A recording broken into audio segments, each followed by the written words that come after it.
ओ God, आज फिर देर हो गई। पक्का कॉलेज जाने में देर हो जाएगी। लेकिन मम्मी ने आज मुझे उठाया क्यों नहीं? ऐसा कैसे हो सकता है? तनु ने कहा। तभी तनु ने जोर जोर से आवाज लगाना शुरू किया। मम्मी, मम्मी, आज आपने मुझे उठाया क्यों नहीं?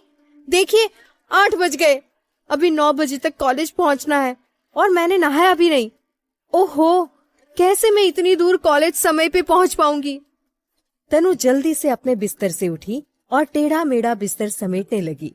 फिर जैसे ही वो पलटी तो उसने अपने सामने उसे ही घूरती हुई मिताली जी नजर आई, जिन पर नजर जाते ही तनु ने वापस तकिया उठाकर ठीक से जमाया और जल्दी जल्दी चादर फोल्ड करके रखा और सारा बिस्तर सलीके से जमा दिया।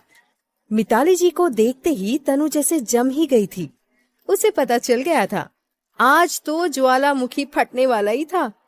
अब तो जल्दी से भाग बेटा, उसने मन में सोचा। और मिताली जी से तनु ने कहा, मम्मी मैं तो बस आपसे पूछ रही थी कि आपने मुझे जल्दी क्यों नहीं उठाया, और मैं तो बिस्तर जमा ही रही थी ना, फिर आप क्यों घूर रही हो? तनु की बात सुनकर मिताली जी ने हाथ मटकाकर कहा, वाह बेटा, कर लो बात। सुबह से 8 से 10 बार उठाने आ गई, मगर मजाल है कि आप बिस्तर छोड़कर उठे। वैसे कौन सा सपना देख रही थी आप? इतना मुस्कुरा रही थी, इतना उठाने पर भी नहीं उठी। तनु जल्दी जल्दी अलमारी से कपड़े निकालने लगी थी। अरे मम्मी डार्लिंग, आपका होने वाला दामाद है जो सपनों में भी मेरा पीछा नहीं छोड़ता, उसे ही देख रही थी। अच्छा छोड़ो, आप भी ना कभी नहीं सुधरोगे। इतने गप्पे मारती रहोगी ना तो मैं कॉलेज जाने में भी लेट हो जाऊंगी। अब जल्दी नहाने जाने दो, वरना कॉलेज के प्रोफेसर जो हैं वो एक खड़ूस ससुर की तरह कॉलेज में मेरा जीना हराम कर देंगे। फिर दोनों माँ बेटी ठहाके मार हंस पड़ी। जल्दी जल्दी कपड़े निकालकर तनु सीधे वॉशरूम की तरफ दौड़ कर गई और वो बस 5 मिनट में ही फटाफट नहा कर निकल आई और जल्दी रेडी होकर ब्रेकफास्ट के लिए डाइनिंग टेबल के पास पहुंच गई। डाइनिंग टेबल पर तनु के डैड प्रशांत जी बैठकर नाश्ता कर रहे थे। साथ में उसका छोटा भाई मोहित भी बैठा हुआ था जो जूस पी रहा था। जूस पीते पीते मोहित ने कहा, दीदी क्या बात है, आज तो आप बड़ी जल्दी नाश्ता करने आ गई। आज तो पक्का आप कॉलेज टाइम पर ही पहुंच जाओगी। खिड़की से जरा बाहर देखो, हॉर्न की आवाज सुनाई दी कि नहीं? आपकी बेस्ट फ्रेंड पता नहीं कब से हॉर्न बजा रही है। अरे यार, पता नहीं कितनी जल्दी टाइम हो गया। सब मम्मी डार्लिंग की गलती है, उन्होंने ही आज मुझे समय पे नहीं उठाया। आज तो मैं उन्हीं के कारण लेट हुई हूँ, झुंझुलाते हुए तनु ने कहा और जल्दी जल्दी उठकर जूस पीने लगी। ये सुनते ही मिताली जी ने कहा, अच्छा जी, एक तो तुम्हें आधे घंटे से उठा रही थी, समय से ब्रेकफास्ट भी चाहिए और नाश्ता बनाते बनाते 3-4 बार तुम्हें उठाने गई, फिर जूस बनाया, उसके बाद फिर उठाने गई और फिर तुम्हारे कान के पास अलार्म लगाया, उसके बाद भी तुम नहीं उठी। कुंभकर्ण की रिश्तेदार खुद तो बड़ी सपने देख रही थी, नाम मेरा लगा रही है। अभी भी कह रही हूँ सुधर जाओ, थोड़ा समय पे उठो। अब कॉलेज के 3rd ईयर में पहुंच गई हो और थोड़ा घर का कामकाज भी सीखो। मगर नहीं, तुम्हें तो सोने से फुर्सत नहीं है। उठती हो तो कॉलेज भाग जाती हो, फिर कभी सहेली के यहाँ जाती हो तो कभी मूवी तो कभी गार्डन। इतनी बड़ी हो गई पर अभी तक समय पर उठना नहीं सीखा। अब शादी हो जाएगी तो कैसे संभालोगी? अरे मम्मी डार्लिंग, चिंता मत करो, ऐसा दामाद ढूंढूंगी जो आपको भी और मुझे भी अच्छा अच्छा खाना बनाकर खिलाएगा। ऐसा बोलते हुए तनु ने जल्दी जल्दी सैंडविच को रैप करके फॉइल पेपर में रखा और अपना कॉलेज का बैग लेकर बाहर की ओर दौड़ पड़ी। दरवाजे की ओर पहुंचकर वो रुकी और मिताली जी की तरफ देखते हुए एक आंख मारी और सभी को बाय बोलते हुए बाहर की तरफ भाग गई। मिताली जी ने डाइनिंग टेबल पर अपने लिए प्लेट में नाश्ता निकालते हुए प्रशांत जी से कहा, देख रहे हैं ना आप इसकी हरकतें, आप बोलते क्यों नहीं? कितना समझाती हूँ मगर सुधरने का नाम नहीं लेती ये लड़की। इसका बचपना अभी तक नहीं गया। आप भी इसे समझाइए, थोड़ा घर का काम भी सीखे और थोड़ा हमारे बिजनेस पर भी ध्यान दे। मोहित अभी छोटा है, इसलिए उसका ध्यान अभी पढ़ाई में रहे तो ठीक है, पर तनु को हमारे बिजनेस के बारे में समझाना बहुत जरूरी है। नाश्ता करते करते मिताली जी ने मोहित से कहा, तुम्हारी बस भी आने वाली है, जल्दी बैग पैक करो, पापा तुम्हें बस स्टैंड तक छोड़ देंगे। मोहित नाश्ता करके डाइनिंग टेबल से उठा और अपने रूम में बैग लेने चला गया। मोहित के जाते ही प्रशांत जी ने मिताली जी से कहा, हमारा बिजनेस दिन ब दिन डूबता जा रहा है। मैं बहुत संभालने की कोशिश कर रहा हूं, पर लगता है हमें जल्दी ही ये मकान छोड़कर छोटे मकान में शिफ्ट होना पड़ेगा। मैं इस मकान के पेपर भी रेडी करवा रहा हूं। जैसे ही अच्छे दाम में बिक जाएगा, हम छोटे मकान में शिफ्ट हो जाएंगे। बच्चों को थोड़ा समझा देना, कहना दादी का पुश्तैनी घर है और पुश्तैनी घर में कुछ दिनों के लिए रहने जा रहे हैं। ये पुश्तैनी मकान है, छोटा सा है, मगर उसी में रहना है। मिताली जी ने प्रशांत जी से कहा, आप चिंता मत कीजिए, आपकी तबीयत भी दिन ब दिन बिगड़ती जा रही है, जो किसी से छुपी नहीं है। आप बिजनेस को लेकर ज्यादा परेशान मत होइए। भगवान ने चाहा तो सब फिर से पहले जैसा हो जाएगा।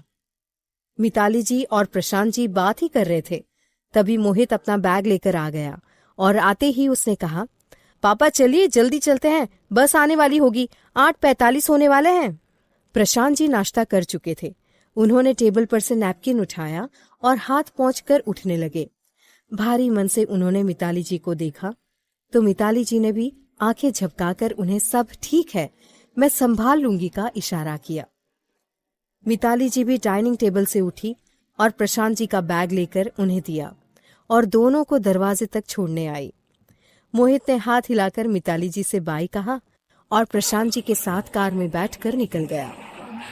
प्रशांत जी ने मोहित को बस स्टैंड पर छोड़ा और वहीं बस का इंतजार करने लगे। मोहित ने कहा, पापा आप भी ना, मैं बस में ही जाऊंगा और किसी के साथ नहीं चला जाऊंगा। मैं बड़ा हो गया हूँ, क्लास 10th में आ गया हूँ। आप मेरी चिंता मत कीजिए, जाइए अच्छे बच्चे की तरह आप भी ऑफिस चले जाइए। इस पर मुस्कुराते हुए प्रशांत जी ने कहा, नहीं बेटा, मुझे अपने से ज्यादा अपने बच्चों पर भरोसा है।